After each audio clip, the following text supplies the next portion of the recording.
So I'm bringing the laptop for Adel. uh, Welcome to the labor market session. And in a moment, we will have our speakers, all three of them here. For now, we are really happy to have Adel with us, who's been kind of the guiding thread, throughout the conference with his insights and his energy.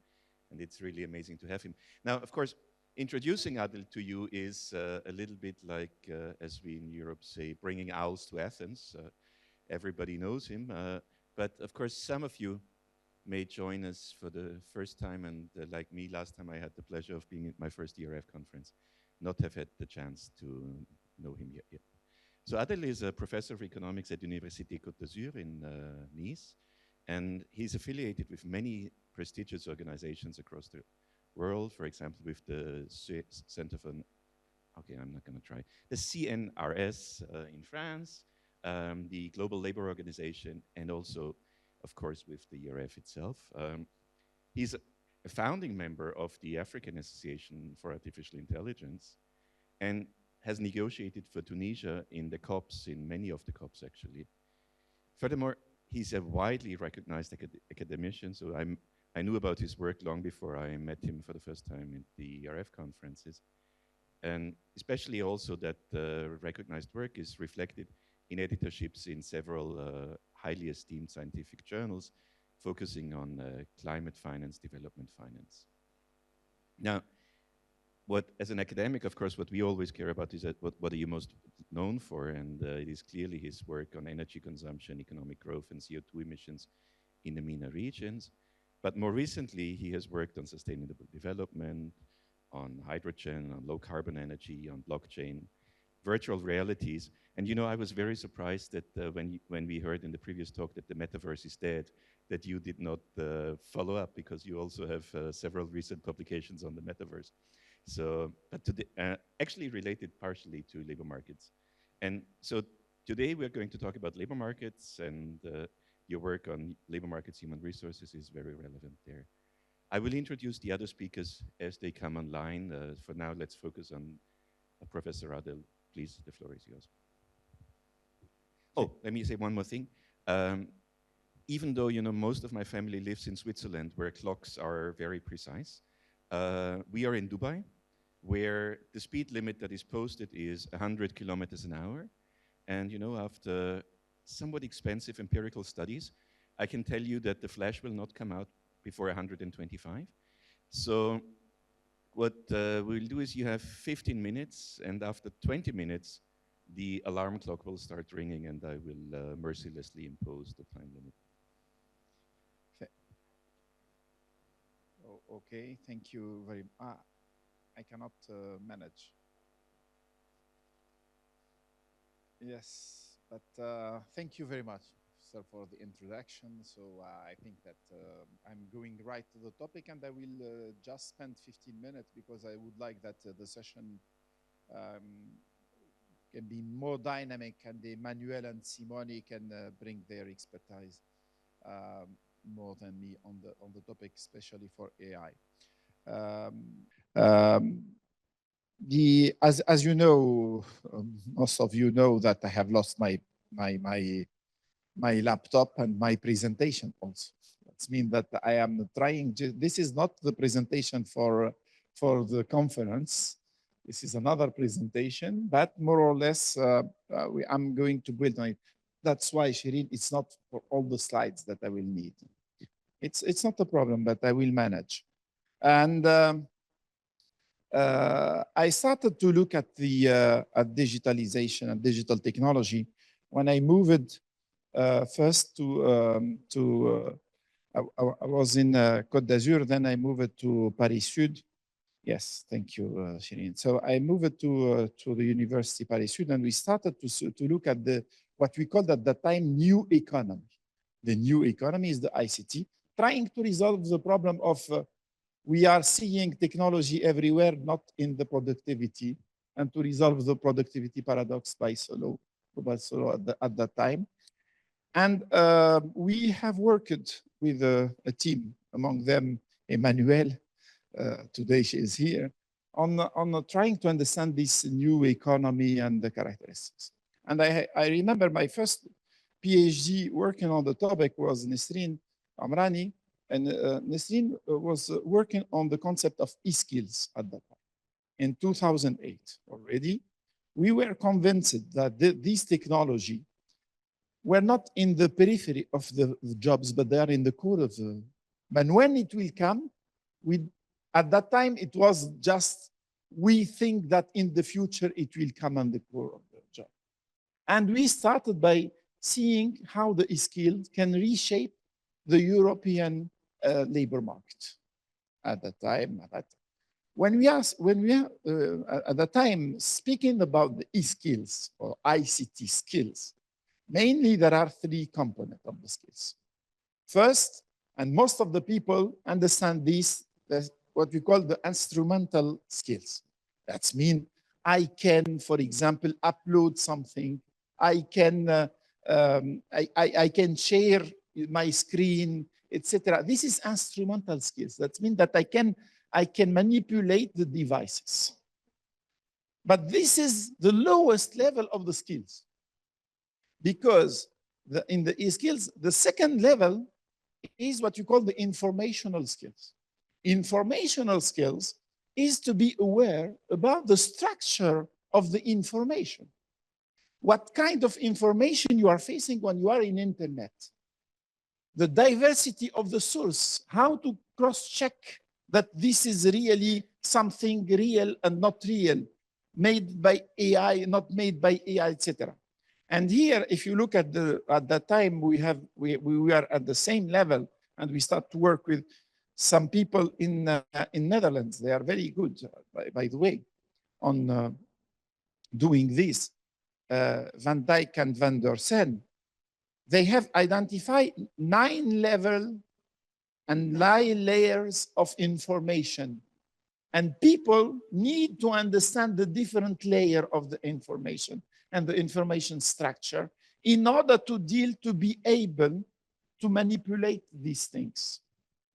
And then we have the third layer. And the third layer, what we call the strategic layer. The strategic layer is not only to know how to manipulate, is not only to know the structure of information and to be aware about this structure, but is how to use all these in order to improve your performance. And this is an e-skills. So the e-skills are really very diverse. And we have observed this for a long time.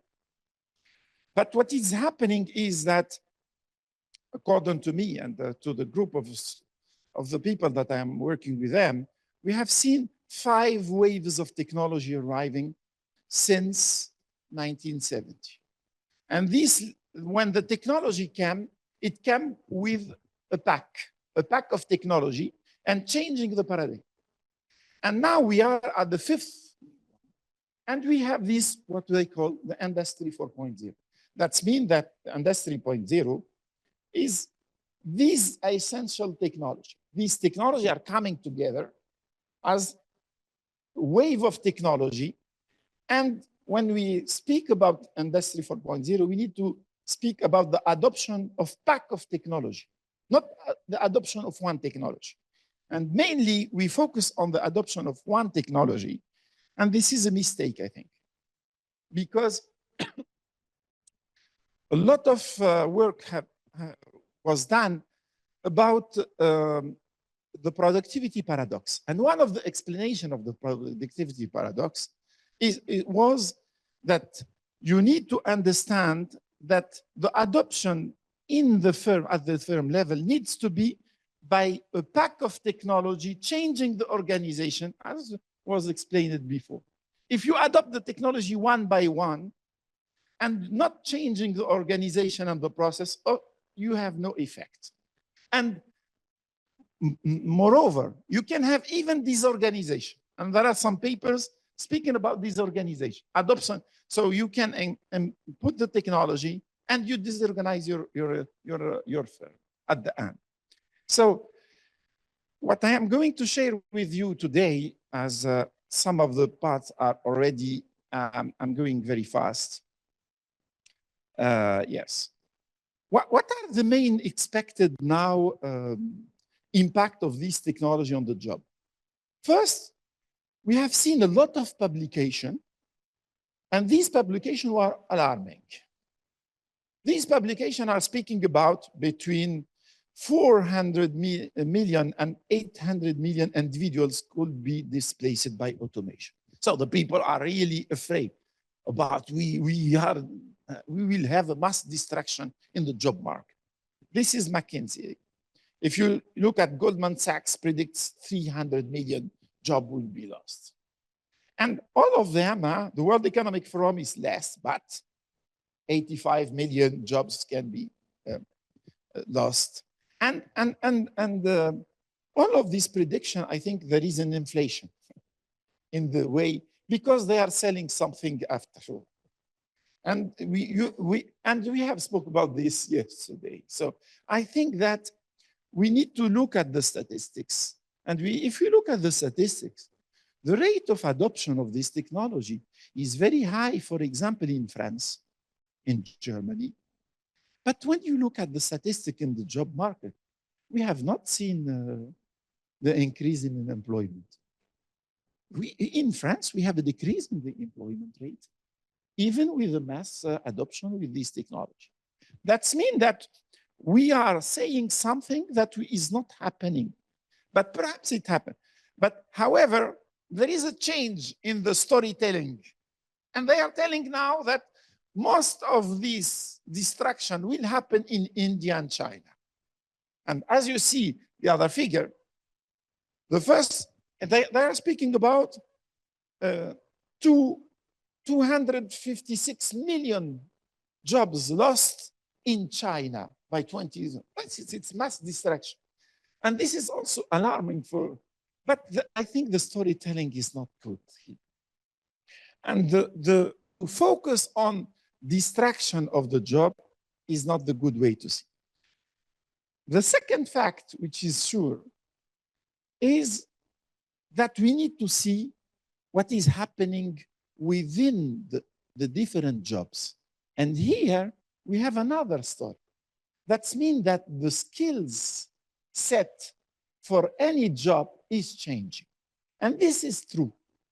And 70% of the jobs may need a structural change on the set of the skills. If you look any job, expect first, if I'm trying to let me make this like this. If you look, for example, some prediction nowadays, they are saying that 80% of today's jobs are likely to be affected by general AI. I think Emmanuel and Simone can bring more information later. But this is more or less credible because we are seeing that there are powerful tools and they are changing. And the change will come to the tasks. And here we need really to understand what is happening in the different tasks and how these tasks are changing. And this is what, when we look better on these kind of tasks, for example, we can say that every job needs transactional tasks, relational tasks, and tasks requiring expertise. And if you look at the proportion of these tasks within one job, there is a scenario, credible scenario, that this will be changed. That means a lot of transactional tasks will be no more needed in the job. However, the relational part will increase. And the relational part are not only skills linked to the technology. They are linked to the interaction. They are linked to the cooperation, coordination, collaboration. This will increase. And this we need for the education sector is very important to understand what is happening in order to adapt the curricula, etc. And here, when you look how they are being changing these tasks, this change will happen in a very small time. That means, as at the end of the day, we are building these skills for the economy. We need to understand what are the change and how we can adapt our curricula and our training and our whatever in order to address the change. And are we doing the right change, etc. And let me come here. No, I would like to see, if you see the leaders, for example, when they, with this change, what are they asking? Here, leaders want strategic and critical thinking more than anything. So it's not linked to the technology, but it's caused by this shift in the technology. That means that we are going to replace some of the skills, but other. But the others that we need to build is mainly our critical thinking and strategic thinking. And for all the, the workers have not this kind of, because they were in one skill, doing repetitive tasks, etc., and it will be removed. So here, I would like to highlight just the work of, oh, it's not my laptop, so no, it's okay, it's okay. Just to remove this to see. A very,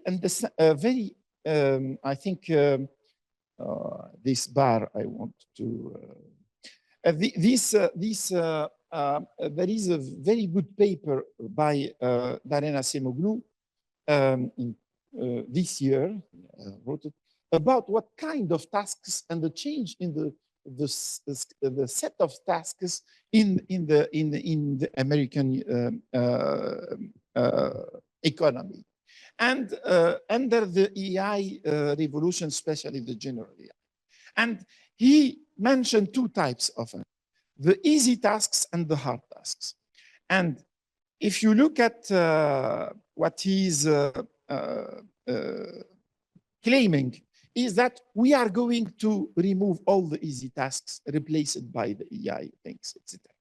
However, these hard tasks will not be removed. That means really we need to redefine the set of tasks in each of the job and to have a strategy for each of the worker in order to improve his, Simone can talk more than me about this. If you look at the French economy, how many people are using generative AI nowadays? 10%. How many people are able to use general AI in order to improve their performance and remove the easy task and to focus on the other task? Less than 1%. That means 99%. The potential is enormous. But this needs work at the human resources level to redefine the tasks, redefine. And this needs to be done in a short time. And I think that this is some of the expectation. Yes, this is some of the expectation when we have, before generative AI in 2017, a panel of decision makers, especially at the firm, corporates, we asked them, when you are expecting, then some human performance can be done by the machine. And you look, this is in orange. I don't think so. So yeah, can point. For example, here, are machine able to make coordination with multiple agents? Most of the expectations were between 2035 and 2060. That means that machine can make coordination. The survey was in 2017. But when you ask them now, in 2023, they are expecting, most of them, that it becomes before 2030. That means really, now we are set back. We are seeing that the progress of the technology are very fast. And creativity, so see for the creativity. When you are talking about creativity before, most of the people say, but the machine cannot be creative. And the machine can be creative by 2050, 2060. Now you ask the same question. So people have moved from this expectation to 2030 and less than 2030. Already you are seeing strikes in Hollywood about they are because most of the movies now you can make part of them by AI. That means that this is they are taking the job already for, and you see all these skills, that human skills, where we have a comparative advantage, and the expectation were far, and now we are more or less expecting them for 2030. That means that the big change will come before 20, yes, soon. And this needs really to have, we need to strategy for human resources in order to update all what our knowledge about the task setting, etc. And this is another question with generative AI, when it could be 30% of our work today could be automated by 2030. That means some of, for example, what is the proportion of work that can be automated in education? If you pose the question before generative AI, people will say that in education, it's less than 10% of our job can be automated. Now with the generative AI, people are expecting that in education, plus 16%, up to 25% of the job can be done by this. And that means that the automation is accelerating in all the jobs. So I don't know how many times, but I can, 2 or 3 minutes. So to wrap up, to say that with this Industry 4.0 technology, we are seeing really, the main message is we are seeing that first, the technology is changing the skills within all the jobs. The set of skills is changing. The change is more rapid than expected, And the change is coming even in jobs where we are not expecting them, especially in matter of creativity. And the creativity is really now linked we are not losing completely the advantage, but we are changing the way that we are creative. And this is my main message. We need to look, when we speak about the technology, we need not to look at the substitution. We need to look at the augmentation process. And we are lacking studies about the augmentation process. I am creative, but I am more creative with general AI. And here, we were with Isabel in a conference when the guy say that generative AI cannot, for example, by itself generate a pink elephant in the Tour Eiffel, in L2 tower. This is about, I am crazy, I would like to have, and he showed us. It was not pink, I think it was green, the green elephant in the, and he showed us, and really it was an artistic thing. He created, thanks to the technology. That means that a lot of jobs, we will see augmentation. And the augmentation by the technology. And you need not to fear the technology. You need to fear people augmented by the technology. Your competitor. That means that one person cannot fear AI, cannot fear generative AI, but he needs to fear his colleague working efficiently with generative AI. He will be 10 times more productive than him. And this process of augmentation is not only for AI, it's for drones, it's for digital twins, it's for all this technology, and the set of the technology are so important nowadays. So what is happening, we need not, as economists, we are warned about the substitution, we are warned what happened in the employment rate, etc. But we are not very good in observing at the skills level and the process of the augmentation. And we need really to look at this process of the augmentation and to set the right research strategy to observe these things happening. And so I have some confidential things about this process, and I'm not going to show them. But yes, some of the people are promising you what kind of life without job, with this only technology working. Me, I'm not in this mood.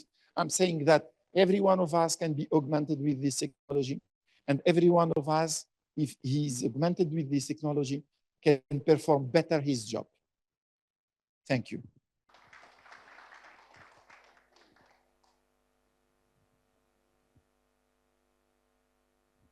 All right. Thank you very much. Now, I would like to, before we bring the speakers into Zoom, I would like to ask the audience just for clarifying questions, not for, visionary, strategic questions. Those will be in the discussion once we've heard everybody's viewpoint. But just, if you have a quick clarifying question where you say, oh, it would be great if you could explain what did you mean here, what did you mean there. So if we have a round of those, and if there are none, then that is fine as well. But okay, go ahead.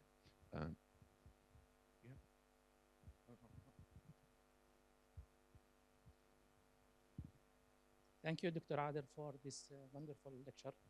And I think with the third industrial revolution, information technology revolution, it was depends on e-digital skills.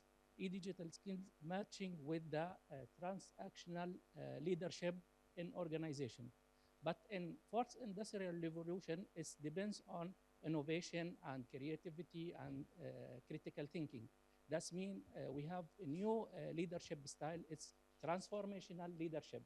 So now we have two forms of leaderships in fourth industrial revolution with digital skills. The first one on transactional leadership and transformational leadership. The first one in transactional leadership focusing on goals and follow a process and routine. But in transformational leadership is focusing on vision and opening for innovation and critical thinking, for example. So my question now, how can university adapt their curriculums with to meeting the needs of both of leadership styles? There is no single way to make it. I think that all of the universities and throughout the world are trying. This is a process of trial and errors.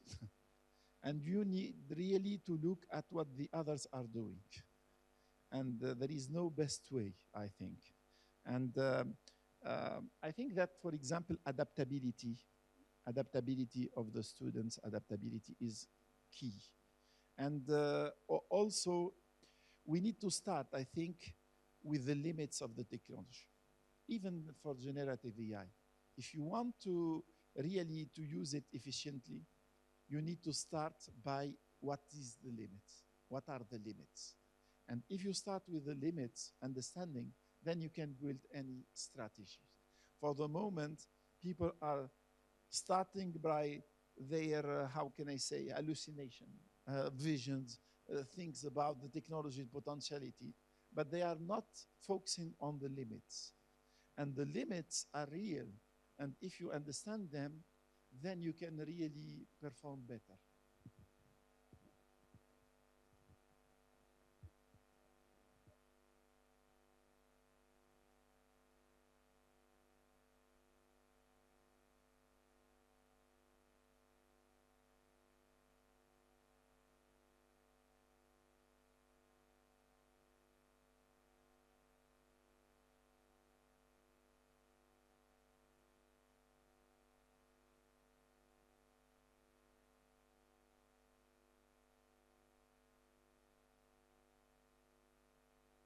Hello.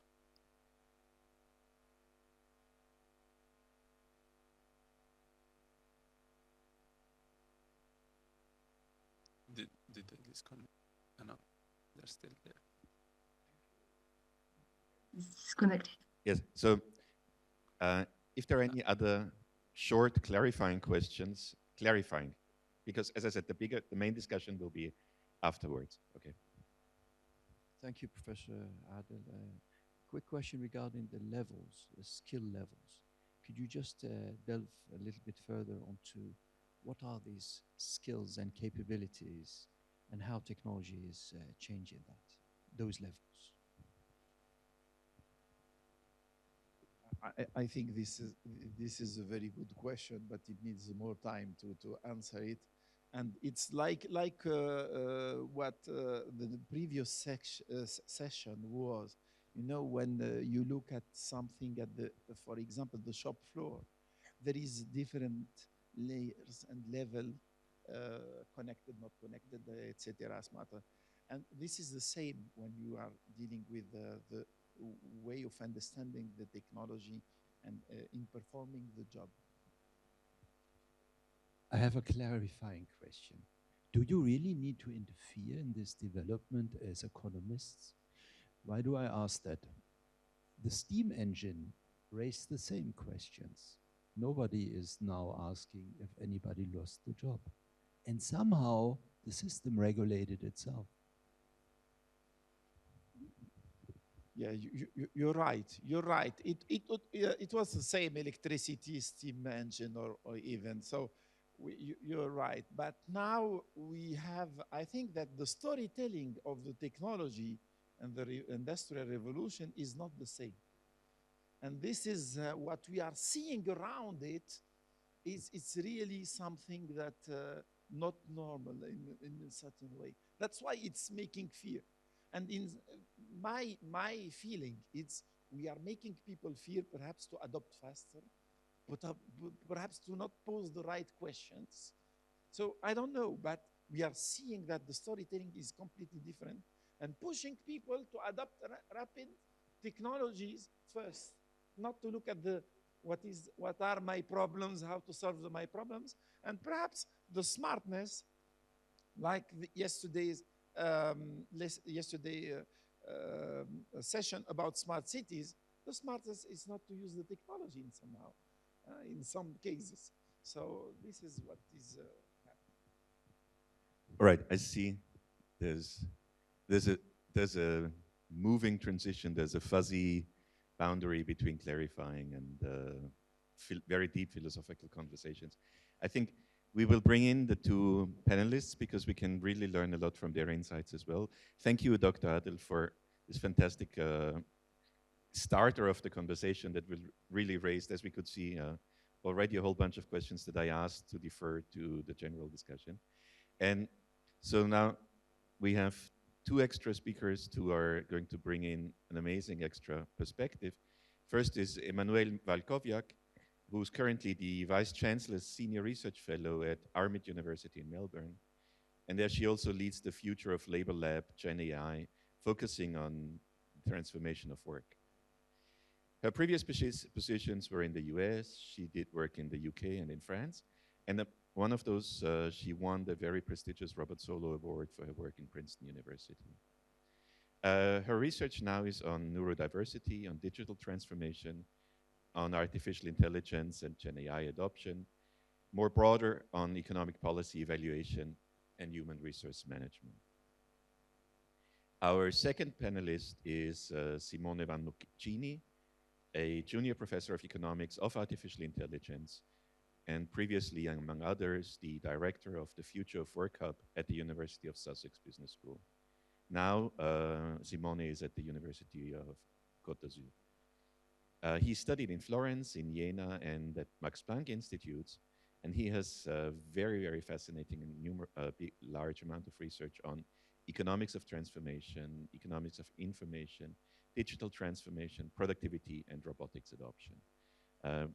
We welcome our panelists, and we had your photos up there, so people have a little bit of an idea what you look like.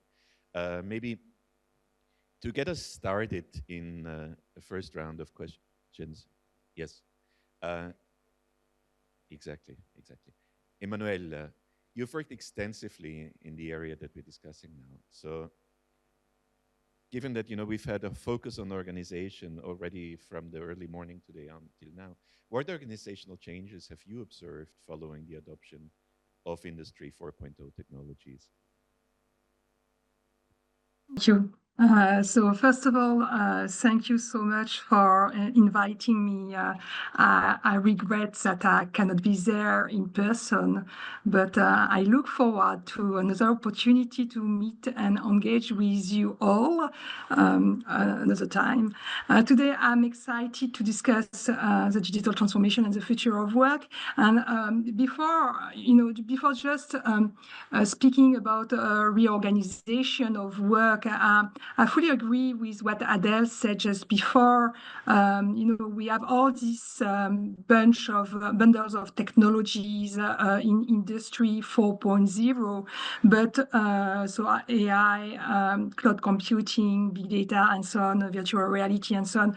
But we should also consider other technologies that can enable or complement these technologies, such as blockchains, quantum computing, advanced cryptography, or even Earth orbit satellites, which give connection pretty everywhere now, because this is a direction that we are taking in this acceleration of digital transformation.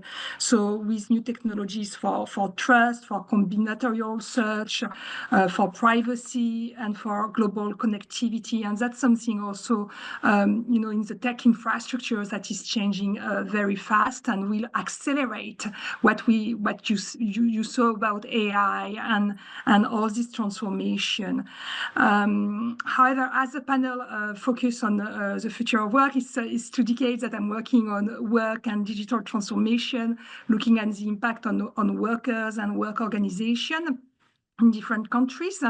And I'm leading this Flow GenAI initiative, which is the future of labor organization and work with GenAI. So I will focus more specifically on LLMs, large language models, and generative AIs that I believe are the most disruptive technologies for workers. And we had a very good introduction from Adele just before about it. So I will firstly mention the properties of these technologies through the lens of LLMs, through the lens of the changing nature of work. And then I will discuss the question of organizational changes that are expected with GenAI based on my research and the task methodology. Actually, I assess really that at the task level to see what is changing and how this change in the task content can lead to organizational change. So generative AI is the most transformational technology for our economy and society, and especially for knowledge workers, as it changed the way we generate content. It creates contents that cannot be distinguished from human work. So it's blurring the definition of work itself. GenAI is passing the Turing test, which is new. It's a tech that is both generative but also conversational. That means that the outputs of GenAI depends upon our interaction with the technology.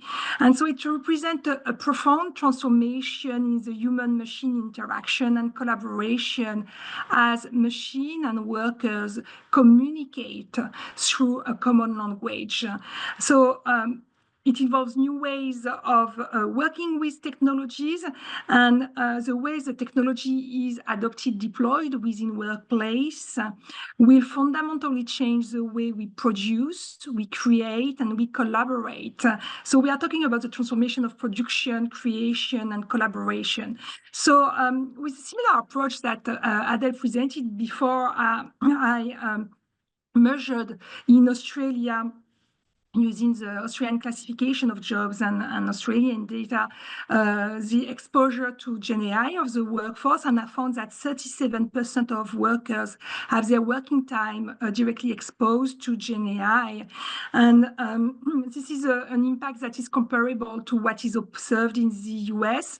If we take into consideration how it can combine with AI and other technology, we have rates which are much more higher. So we don't know what it means in terms of labor displacement or productivity gains, because exposure differs from adoption. But for sure, it will be an important shock for the labor market, impacting a large share of workers' tasks and business processes. And as GenAI is a general purpose technologies like electricity or microprocessors that you mentioned before, it will impact all industries. So that's a massive change. In my previous research, I really analyze how technological change requires investment in training and organizational innovation to generate productivity gains. So we referred just before to the solo paradox, that we see productivity everywhere except, we see computers everywhere except in productivity statistics. Which was saying that when you adopt a technology, you don't translate it immediately into productivity gains. And we know that technological change requires upskilling and organizational adjustment to deliver its full benefits. During previous waves of technology adoption, what I observed in my research, quality management, just-in-time production processes, teamwork, and the transformation of the hierarchical control has been the focus of reorganization of firms. So for GenAI now, we observe a similar phenomenon of reorganization potentially coming, but the nature of this reorganization is expected to change. That's actually what I'm doing in my research. So one part of my research, the other part I'll elaborate later.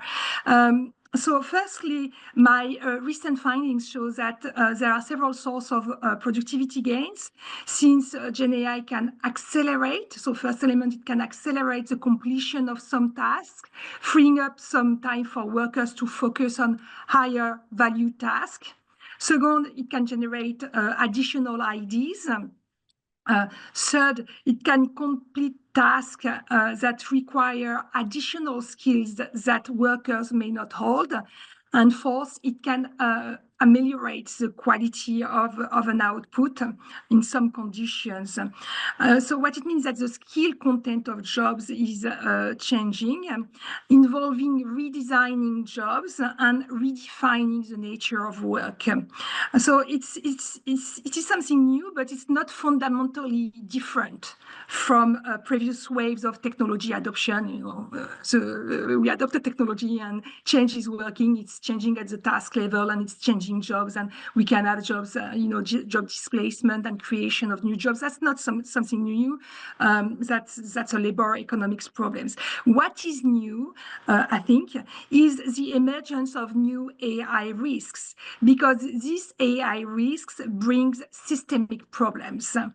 And that's what one part of my research is about that. So we have a lot of opportunities. I have a bunch of my research which is about an inclusive deployment of generative AI or technology generally, and we can see really some gains there. But there are also new AI risks. And they can cause systemic problems. So what I show in my research is that the economic rationale driving the adoption of AI within workplace cannot be separated from the potential diffusion of new AI risk. This is an important point because productivity gains now with this technology go with AI risks. And that's something new. You can't think productivity without considering this AI risk, or you can't think this AI risk without considering the impact it will have on productivity. I developed a novel methodology to measure the existence of this AI risk at work, because basically we don't want to measure the risk when they have happen. We want to measure them before to prevent this risk. And so actually, I have this methodology and I used it to map the AI risk within the Australian workforce. So more specifically, I measured how workers face risk like privacy breach. So we had around 12% of the working time exposed to privacy breach in Australia, to cybersecurity threats, which is a new threat for workers. We have 14% of the workforce exposed to this kind of risk. Professional standard violation. So it's typically, for example, a lawyer using fake cases to write a law case, and that's a breach to the code of conduct in this job. So professional risk, professional standard risk, so 14% of the job exposed. Algorithmic bias, you know what are algorithmic bias. Misinformation risk.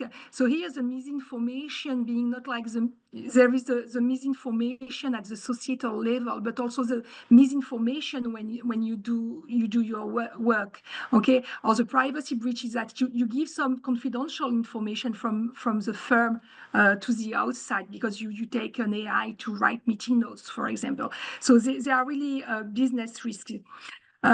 We also have accountability issues. Who is accountable for the decision in 26% of the case, and intellectual property concerns. So they are the kind of AI risks that I have measured through this novel methodology that I have developed.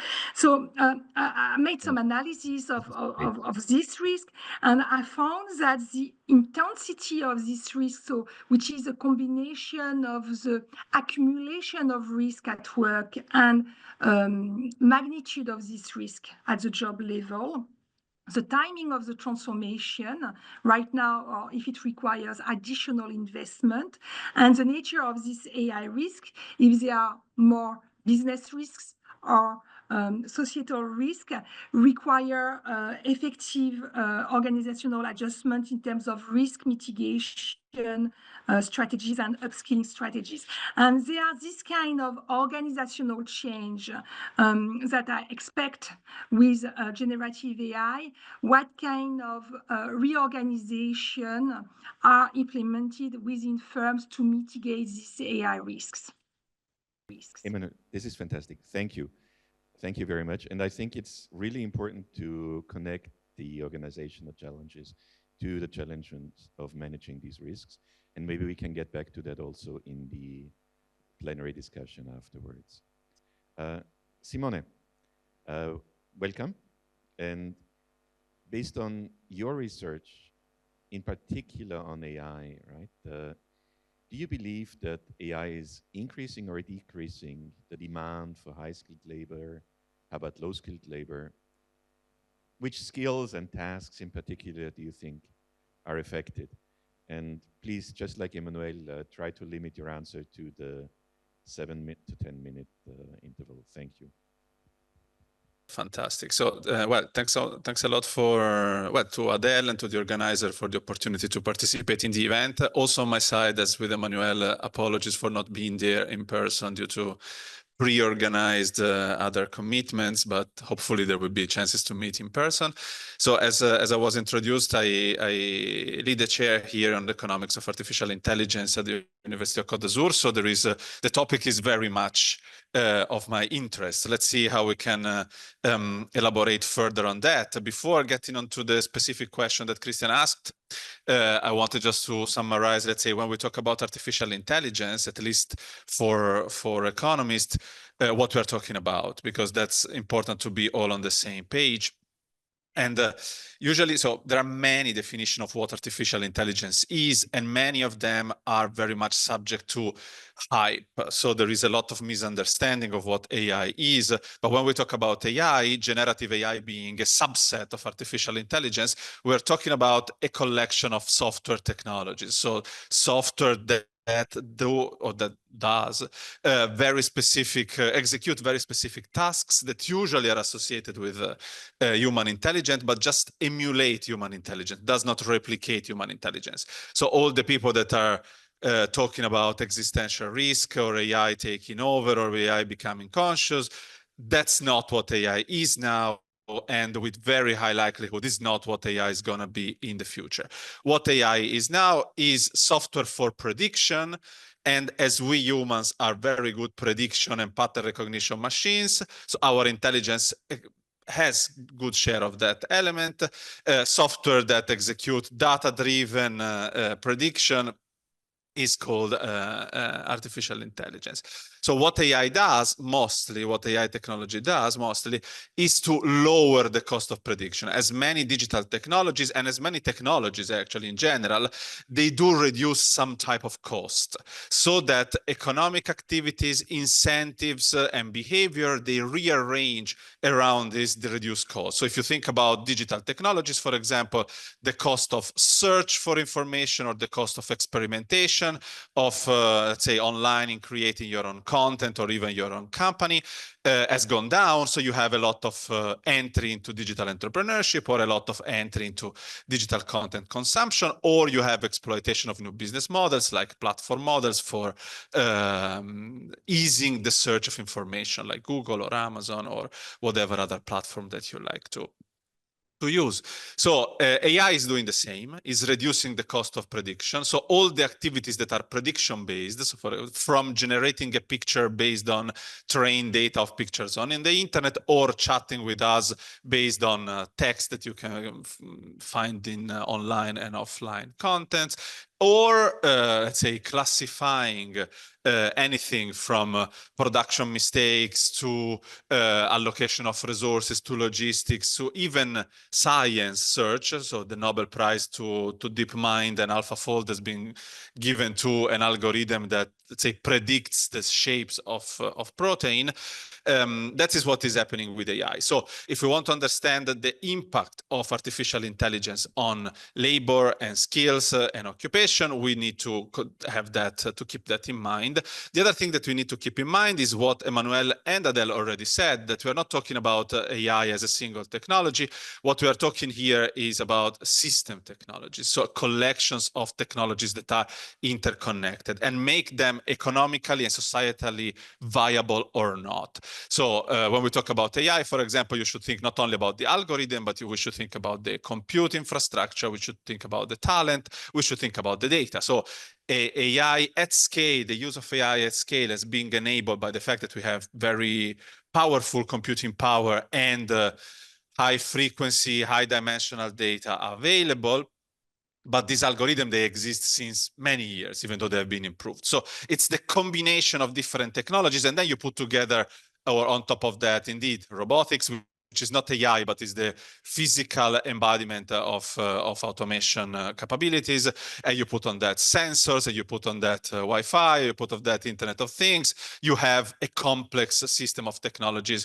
And why this is important? Because different occupations are indeed exposed differently to different recipes of these technologies. Okay, so if you work on the shop floor, you will be more exposed to a certain combination of physical technologies plus AI plus sensor plus machinery and so on and so forth. If you have a white collar job, you will be subject and exposed to different combination and recipes of these technologies. So what happens is that traditionally, when we studied as economists the replacement effect that Adele correctly stressed as being mostly the interest of economists, for very specific reason, that economists look at average effects, aggregate effects, even though we go in I mean, we try to go more and more into details of what is happening, but for example, firm level data is available only recently, and even less organization level data or team level data or individual level data. So what we could measure until now was the relationship of certain technological change with the exposure of occupations at the firm or industry level, and therefore the probability of replacement of workers. What we have seen until now in terms of industrial automation, not AI, is that usually industrial automation, which is very a set of very structured technologies, they tend to replace or substitute for what are called routine tasks. So things that can be coded and embedded in machinery very easily. What happens is that routine tasks are usually in the middle of the distribution of skills, not high skills, not low skills, but middle skills. So these type of people, they've been people that executed routine tasks. So once again, shop floor workers, factory floor workers, they've been replaced. And these people, they had to go either to non-routine tasks, so tasks that are not so easy to code and to codify into software, for example. They had to go either to manual non-routine tasks, so for example, to wait tables at the McDonald's, or non-routine intellectual tasks. Okay, so to move above the chain of skills. The problem with that is that this type of automation processes have generated polarization of the labor market. So people could go to the non-routine manual task, non-routine intellectual tasks, but leaving somehow a all-load out curve of the distribution of workers. What's the problem? So this had problem by itself, because somehow we have a lot of labor supply now in the non-routine manual task, which is, let's say, increase the supply, the demand is the same, wages have been going down in that side. So the polarization of labor due to automation has led to wage inequality with then societal problems. The difference that we have now with AI is that AI, especially generative AI, with its increasing capabilities, is attacking also the non-routine intellectual tasks. So you have all the white-collar job that is let's say, affected by artificial intelligence. What we need to understand, though, is that jobs or occupations, they are bundles of tasks, which means that AI might substitute for one of the tasks that you, white-collar worker, execute, but not for the whole bundle of tasks that you represent.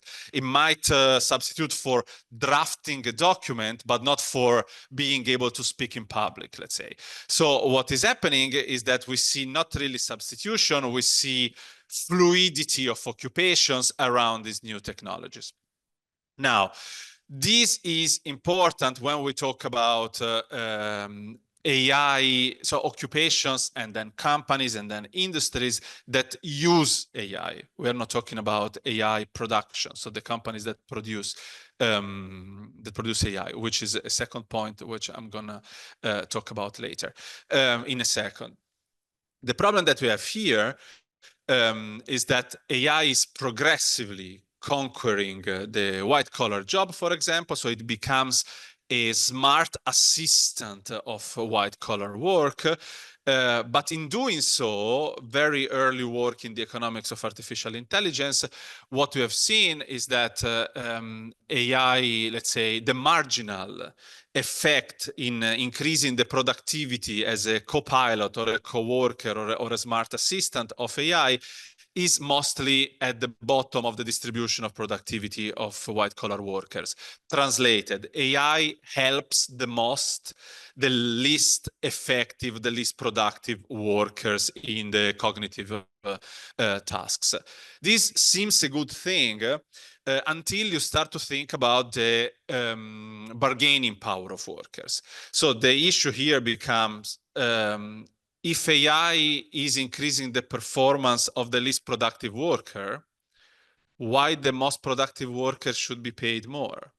And if that's so, if there is a leveling up of performance at the level of white-collar work, this might mean that AI does not substitute the work. It doesn't augment the work, but it decreases the bargaining power of workers, which means that the working conditions, even of cognitive workers, might worsen. The other thing that usually is not discussed, which I like always to take from a sociologist, David Graeber, now I need to say a bad word, but that is the title of his book, is that this type of transformation of the labor market with cognitive tasks increasingly done by AI as a smart assistant also lead to, as I said, to job fluidity, which might end up in a lot of what are called bullshit jobs. Bullshit jobs, sorry again for the word, but it's the name of the book, if you Google it, of David Graeber, are all these jobs that are not really needed, but that to which workers are shifted to, as they cannot be necessarily fired or reallocated, and are a lot of jobs and tasks that are not improving the quality of work of the workers. For example, you have, I don't know, the vice project manager of the vice project manager, and then if you ask, they cannot know, or they cannot explain what they are doing. You have the box tickers, you have the manager of a lot of admins that is created just by the adoption of technology. So on the one hand, you might have augmentation, but you also have a lot of new job creation that is not really welfare improving for the workers. The final thing to consider, once again, this, as I said, is on AI use. So this is AI on the industries that rely on artificial intelligence to execute their tasks that are in industries different from AI. But you also have all the AI production activity. And here I would like to be a little bit more critical, because in the work that we have been doing, our result is that AI is not a general purpose technology. So AI is very transformative, but the way in which AI is adopted, if you look at manufacturing firms, for example, it's a very small share of firms adopt AI and even generative AI. It's mostly large firms that can adopt that, and in many cases is not a viable option. So the retention of users is not that high. How AI is adopted is very much as tap water is adopted. So you have a huge mass of final users that connect to this infrastructure, but at the level of let's say, upper level of the supply chain, it's not so much diffused. So you might say, well, it will be in the future. The point is that the tasks that AI is doing, even generative AI, they're very general for final users, so they can be your good assistant. But at the level of production and the level of manufacturing is not yet so general purpose.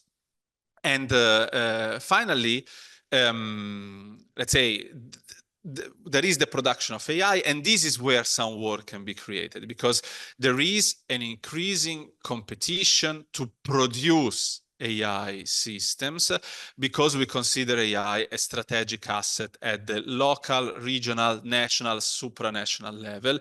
And here, the talent needed to produce AI algorithm, to manage AI compute, to collect, validate, and normalize AI-related data, that also requires skills and labor. And as AI becomes more a matter of technological sovereignty, so an asset that must be produced for countries to retain their global competitiveness or competitiveness on international markets, that is another way in which AI labor is created rather than substituted. So it's more created on the level of AI production rather than at the level of AI use. So that as a set of first insight, I hope they are useful. Also to eliminate a little bit the hype that surrounds AI, that is a very well-defined technology that does very well-defined things, and that we should understand in detail. So hopefully we can discuss that further now. Thank you. And I stop here. Wonderful. Thank you. Thank you. And I think we are learning a lot. Actually, one interesting feature here is the energy component that several of you have brought up, right? From yesterday to this morning to now, about the infrastructure. And I think this goes hand in hand with some major initiatives. I'm that are coming. I think it's out of Abu Dhabi, not necessarily out of the UAE, on huge energy exercises and becoming a hub. Now, I would like to have the next round, which is going through the questions, and there were a couple of questions that were raised while you were talking, so I will go to the four of you who have indicated to me that you have questions. So I will start the first round with these four questions, and then we will give our speakers time to answer, and then we will have more questions going along. Thank you. I think, as you said, Mr. Chairman, this is really a very informative conversation, especially for some of us who are not experts in this area. But I have an opportunity actually to skim through a book last year that came out by the two Nobel Prize laureates in economics, Daron Acemoglu and Simon Johnson. And the title of the book was Power and Progress. And they made some very important, I think, analysis in terms of this, the importance of social science and social activism in influencing the direction of technology.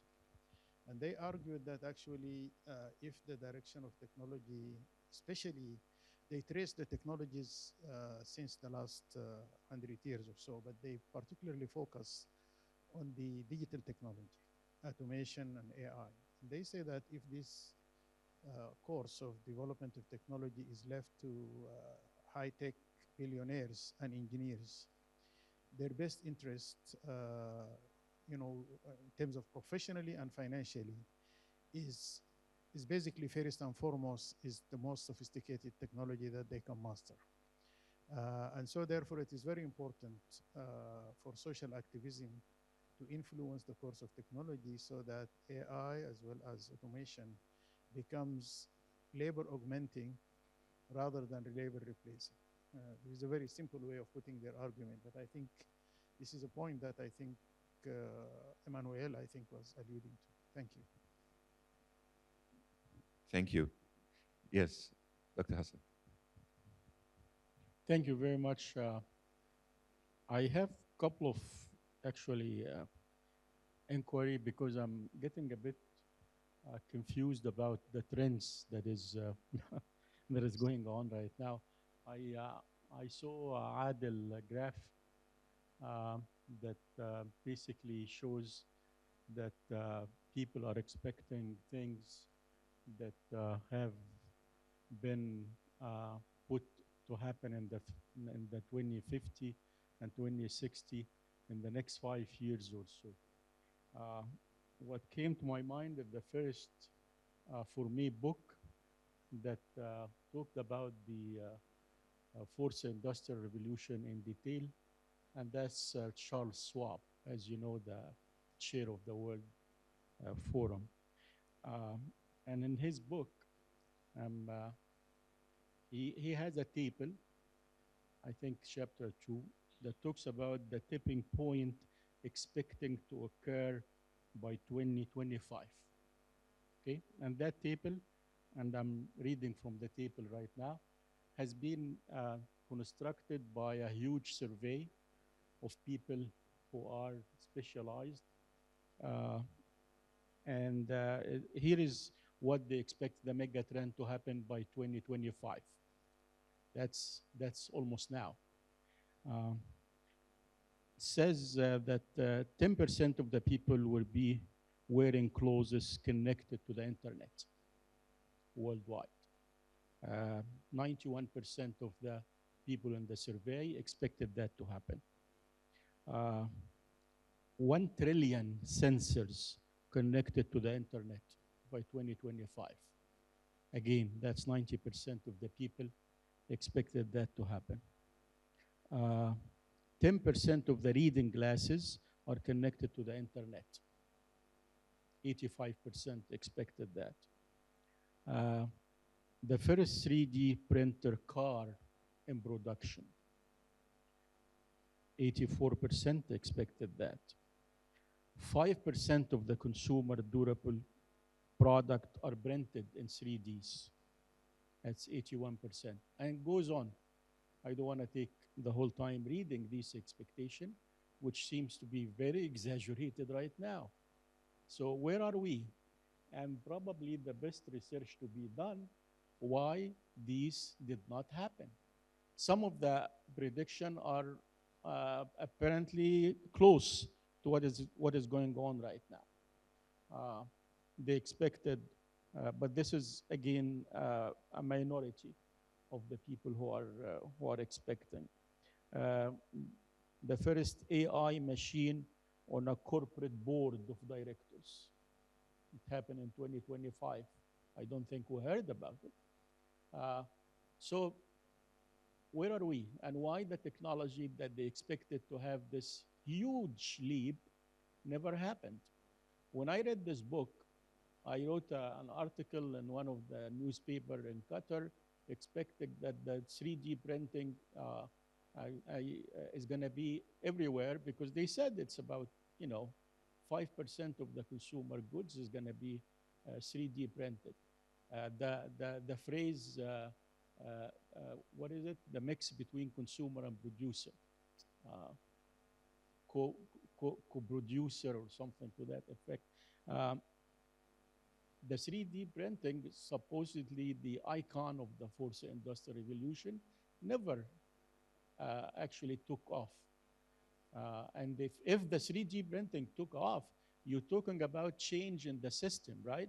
You don't have a producer and consumer sectors. You don't have a lot of things that would happen.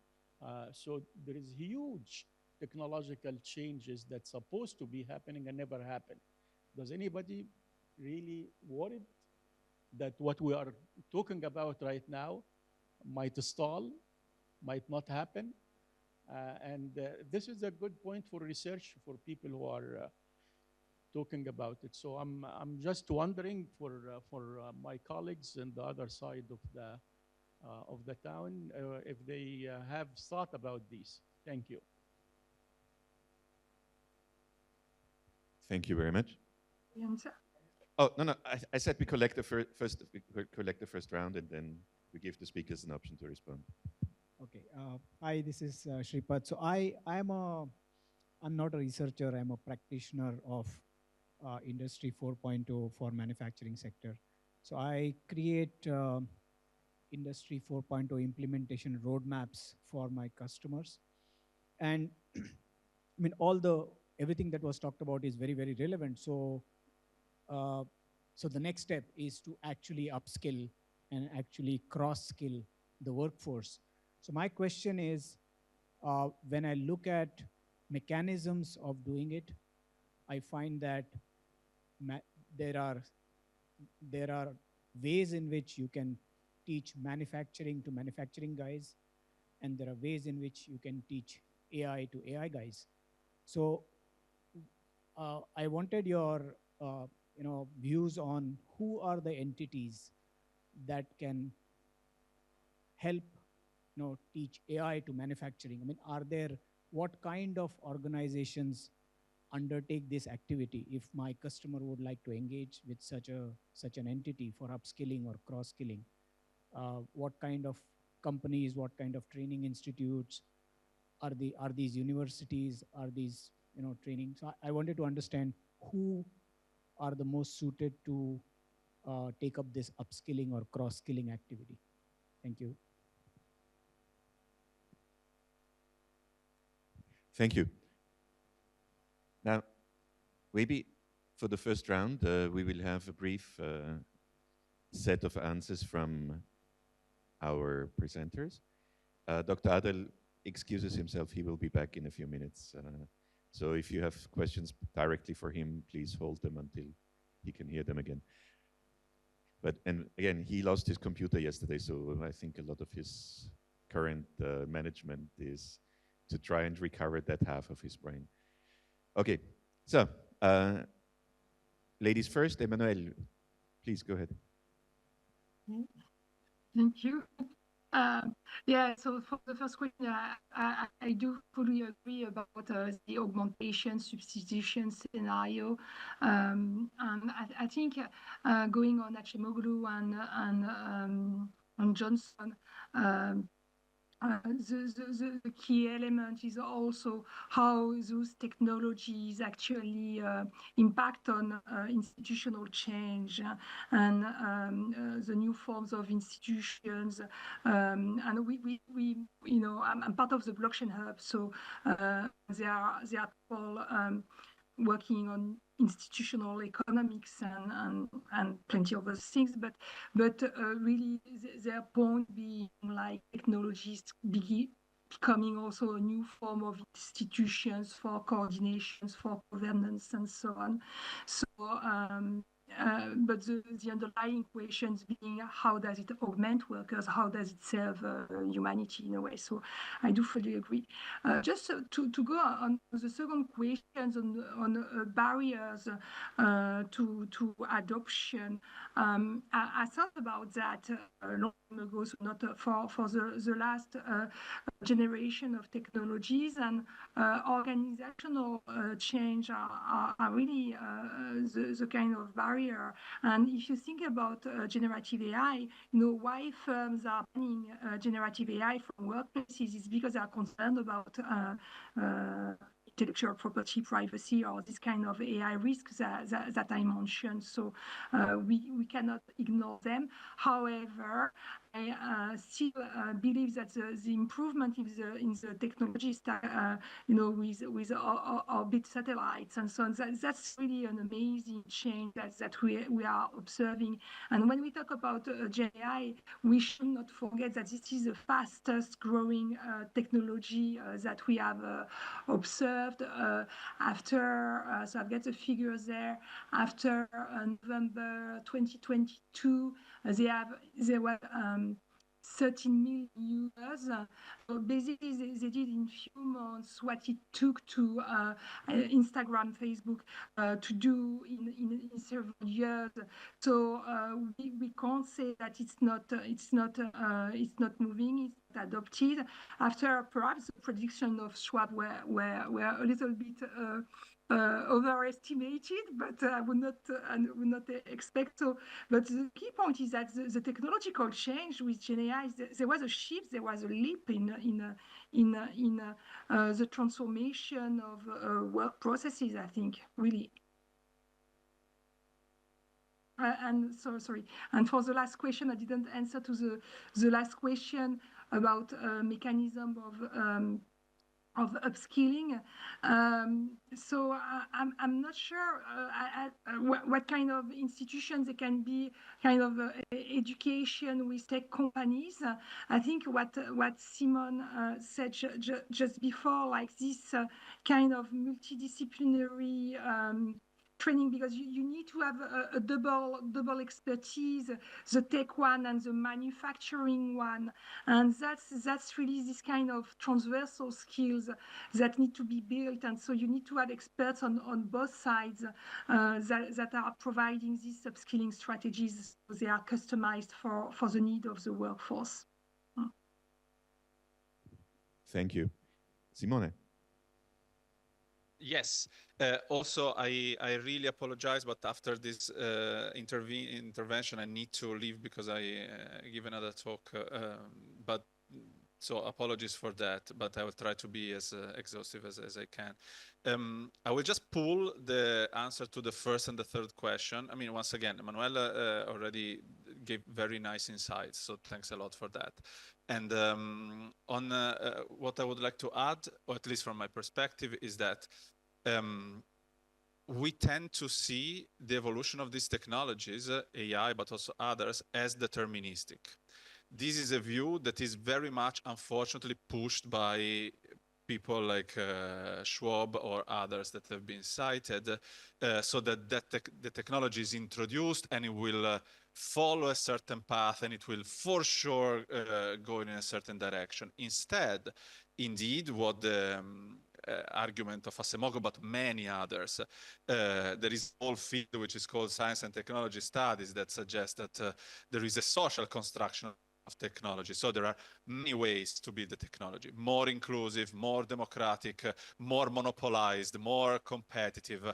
And I think one task, both for academics, but also for policymakers, but also for practitioners, is to be aware of that and also dialogue to find the compromise on how we want to build this technology, because if we do not have this dialogue, the technology in the meantime is built by a small set of actors, these actors being mostly the tech giants. So, which might not be, I mean, it doesn't have to be always bad necessarily, but it's as in in economics, we don't like monopolies because they reduce the societal welfare. We must be wary of the direction of technology, which is only in a certain way and managed by few actors, which relates also to the point of, say, the change that didn't happen, or all these predictions.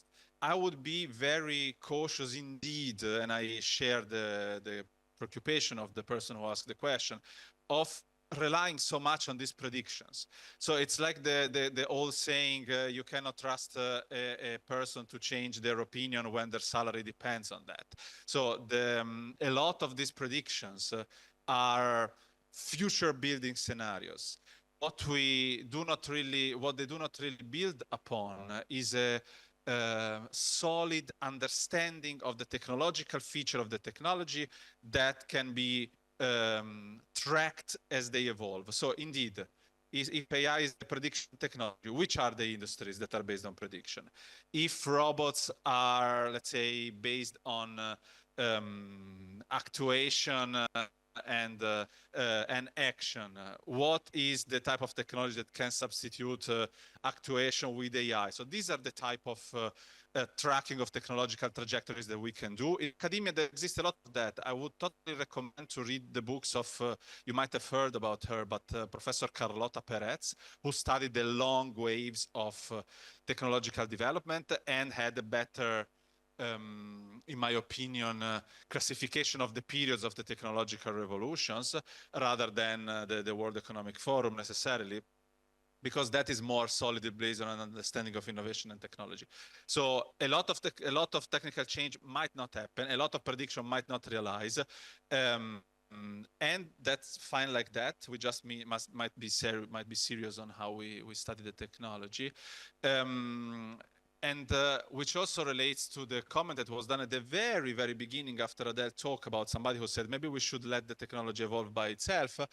I tend to disagree with that, because yes, the steam engine has diffused, electricity has diffused, but we have no counterfactual on how these technologies might have been diffusing with policies that would have been protecting those that have lost from the transformation. So the losers of the transformations, they do not usually tell the story.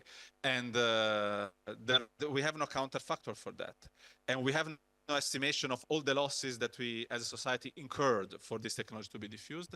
So maybe with AI and Industry 4.0 technologies and fourth industrial revolution technologies, we think better about that.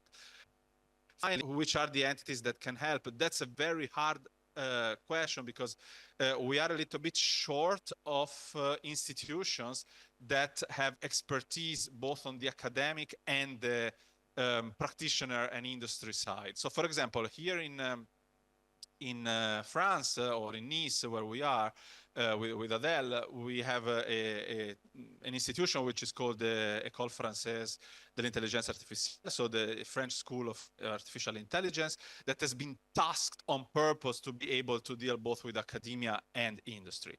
If you do not have this kind of institutions, the risk often that I experience on my own skin is that companies rely on consultancy firms. And once again, consultancy firms, they have a strong interest on promoting a certain view of AI, which is the one in which everything is great, everything is profitable, venture capital should continue to invest.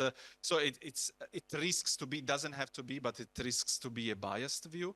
And but we do not have many alternatives. So the question from the audience, I would take more as a call for action to develop institutions that are really truly capable of interconnecting the industry, academia, and also general population on how these technologies work. And I stop here, and also I might still stay on for a few minutes, but in case, I thank you for all your question and all the organizers and the speakers. Okay, fantastic. Now, actually, that's a perfect keyword because I think it's really important to bring these institutions together. And if we look at successful any institution, and I hesitate to say institutions so often because these guys just got the Nobel Prize for institutions, but it's important. So if we look at successful institutions, it is those who actually do bridge the gap between the various, call it silos or call it pillars. Right? We mentioned two. We mentioned industry and education. There's of course also government. Right? So I think what is important is to have somebody who is comfortable and capable of talking to all three of these main pillars of our society. And of course, the ERF is one of those institutions because it has representatives from all three areas. And maybe that's why this dialogue is such a fun and exciting event with many, many questions. There's one waiting for us right there. But before we go there, I would like to add one extra point on the direction of technological change. And I think often when we, as economics professors, when we teach, we succeed in getting the basic principles of economics across. The principles, of perfect competition and how the invisible hand will fix everything in these very special circumstances. Now, unfortunately, many of our students leave the classroom, leave the university, remembering only this part and not the remaining 3 years where everything gets interesting. And when we say, well, the whole point of economics is what when institutions don't work, what when markets don't work, how can we address, how can we work on incentives, how can we, now using a modern word, nudge agents into directions that are for the social good. And I think that's a conversation that is important to see. Like Raymond was saying, we should let the market or the technology go its course, or others who are saying, well, maybe there would have been something better for society if we had tried to sometimes gently nudge technology in some other direction. I think that is a very important conversation maybe for the next policy dialogue. But before we go there was one question by Professor. Go ahead, please. Well, thank you very much. It's much more of a comment rather than a question, though there are certain points that might raise certain questions when it comes to this particular topic.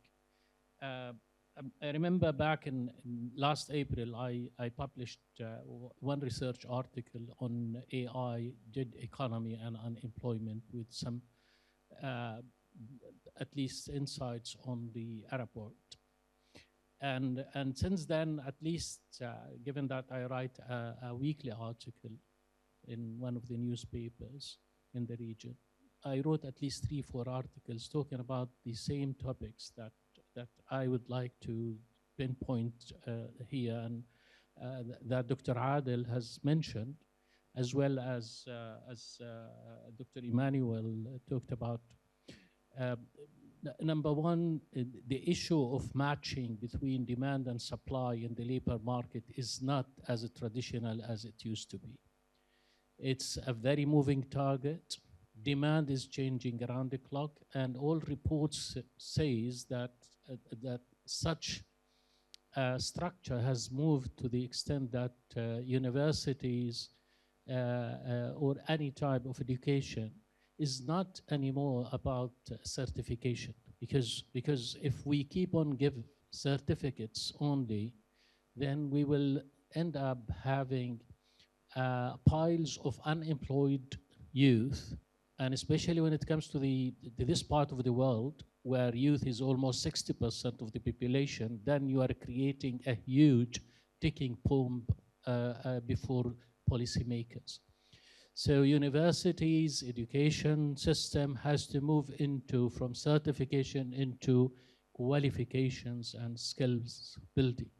It's much more into how do you prepare or empower the youth into not only the labor market, but also the way they are going to live and the lifestyle that they are going to face in the future.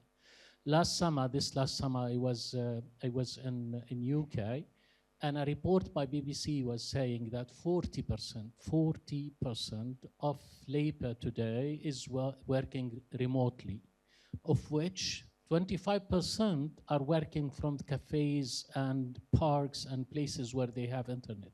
So the question is always, how do we prepare, how do we empower our youth to meet such a challenge? And finally, I don't want to just take more time, but it's not only about, yes, it is blue collar thing rather than white collar when it comes to AI and economy, but at the end of the day, everybody is hit, and that means we need to look into that sort of thing as an opportunity rather than just a challenge. A final figure that I was looking at last summer is that gig economy by itself is almost $500 billion in the United States and moved from a couple of billions in the 2018 to almost $500 billion when it comes to gig economy. So those figures has to be put on a place where we, in education places, research houses, has to look in and give policy implications to policymakers on that respect. I'm sorry that I have to take more time than I should be. Thank you. No, it's important. And so here's where we go. I have one more request for a question. There's a second one. But while these other two questions are asked, you mentioned something that is very close to my heart, which is youth. Now, it is in the nature of an high-level policy talk that the audience all has a certain, let's say, maturity. But what I would like to encourage everybody under 35 in this room is to say, speak up. This is about your future. Tell us, what are your questions, okay? So while we have the last question that was registered, and before we go to Faisal, I would really encourage the youth, the young ones among us, and you know, I said 35 as a rough boundary, so if you are 45 and consider yourself 35, that counts too. Make sure you're heard and please ask your questions, okay? So. I agree with the doctor about his agreement, but if we return to the World Economy Forums, they said 83 billion, 83 million jobs it will be disappear by 2030, and about 69 million jobs it will be new jobs it will be released in 2030. So based on that, most of university is still teaching all disappeared jobs. Regarding to case study, if we return to Boeing airplane crashed in Nairobi and Indonesia, they implement about, I think it's 737 MAX airplane. It was automated and AI, Internet of Things technologies fully. They make upskilling for pilots to increase their skills to fly by that airplane, but it's crashed, and that cost of the losing of the economy in the Boeing about $20 billion by those two accidents. So I think now in the future, most of jobs like doctors making surgery by robotics and reading X-ray, CT scan by imaging processing, artificial intelligence, civil engineering, building construction by 3D printing. Most of them now not like before. So most of universities still teaching old style. Okay, thank you. All right, where are the questions of the future generation? Assalamu alaikum. having the fact that we are hosted by Muhammad bin Rashid, the School of Government, and we have lots of professors from the region, my question is the universities ready to inject or to graduate skilled people to support the 4.0 industrial revolution? Okay, thank you. All right, so I'm asking my bosses, how should we proceed? Should we have, we are collecting a lot of questions here, right? Should we have a round of answers before we have the final youth round questions? Or, yes, okay, good. So Simone, if you're still here, maybe would you like to start, and then Emmanuel can take over, and then Adel will answer everything that you have not. Simone is gone. Simone is already gone. He was very punctual at 2:30. Yeah. So post his departure, we thank him for his participation. Emmanuel. Yeah, so it's me. Sorry. I'm not sure I can answer all the question, but what I can tell is that what we see with technologies is that less experienced workers or young people benefit the most from generative AI, and that's not something that we observed from other technologies. The second point being that the experience that young people will have, in their first jobs will be completely different from the one we had. I do agree that it's.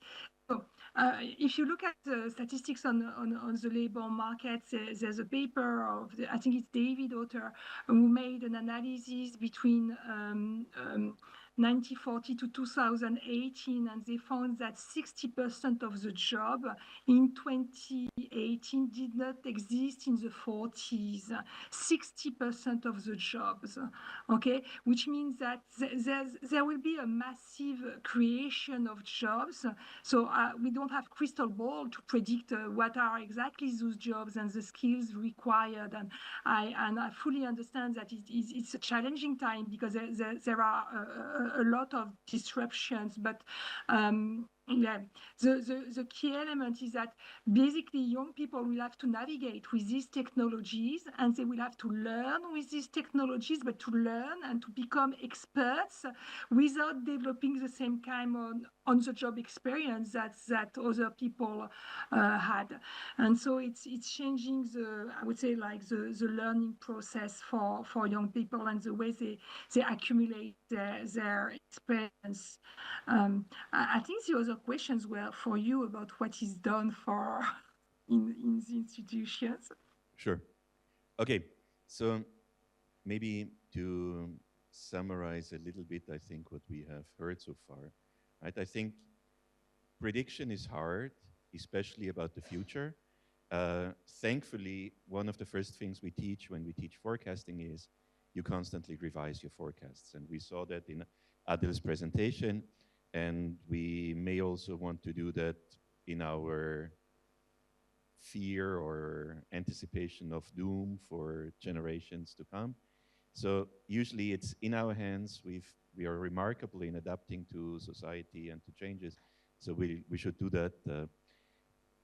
And in this context, I also would like to briefly comment on the questions about, do we teach in universities what matters? Are we teaching obsolete skills? And what I think is the most important skill, and I think, wasn't it, Isabel, wasn't it you in the very first presentation that you said we need to learn, relearn, and unlearn? And if it wasn't you, I apologize. But I think it was a key issue that we heard yesterday. And this is the main role of the universities, that we just take this curiosity that comes in and we bring it to higher levels. And I follow up on Emmanuel's point of, 60% of the current jobs didn't exist some 2 generations ago. We need to teach our students how to adjust to the new requirements. Now,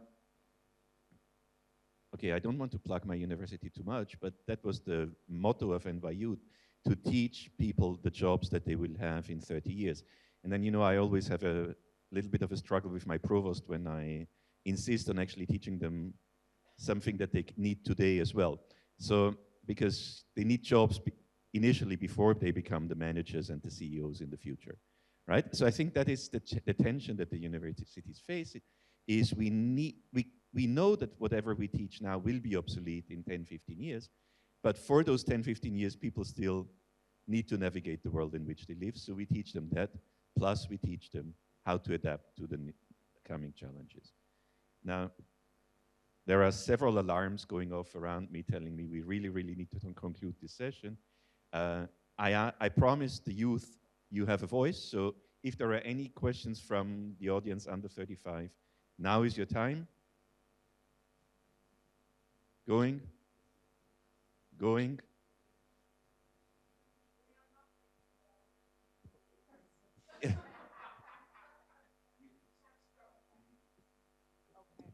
So I'm not the youth, but I think universities need to be less hostile towards pracademics. And so we have a bunch of, practice-based academics here. I know RMIT is huge on practice-based research. In general, we need to let that in so that we can integrate better. Now, this is the perfect, okay, yeah, this was almost the perfect conclusion, but there will be another. I just wanted to add to her comment because just got a thought around that, which is given all the requirements, compliance and regulation requirements, I think those are the biggest hurdles for universities to adapt their academics to the changing environment, because every year as you want to have practical projects and you want to evolve, how compliance and regulation authorities react to that is really important practically for universities. And so the proposal of innovative goals and aims is great, but the implementation hurdles, how we are going to address that and how each country's authority is going to react to that determines the future of that country, really. So yeah, just a comment. Okay, perfect. I think we heard the voices, we will listen.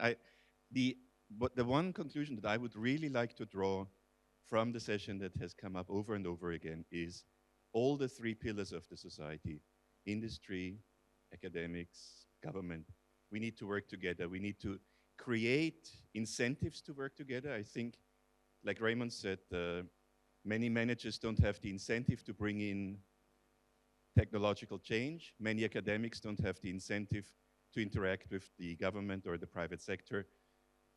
We can continue this forever. We need to work on that. We need to work together and to create the environment so that this becomes attractive for all the